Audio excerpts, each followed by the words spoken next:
Usually the true test of if you know if a panel is going to be bad or not is when you start off with this type of screw in the panel, you know, with the nice points on it there, so it can jab one of the lines there, so you can get shocked. Or because I've had panels where it's like just going into like the main feed before, and all of a sudden sparks blow everywhere and blew the tip off the screw. But anyway, so this is usually an indicator that you're going to find something else. This is the main ground coming in here, and you can see they stepped it down to this little baby size to go to the panel. So that's improper right there.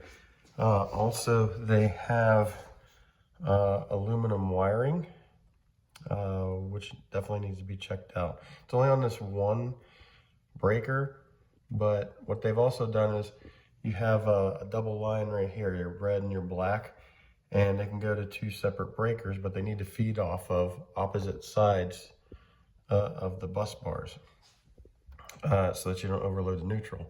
On this one, you can see they've got the aluminum there, and then they skipped one, and they've got the aluminum wire there. So this actually is drawing off of the same side, which could overload the neutral.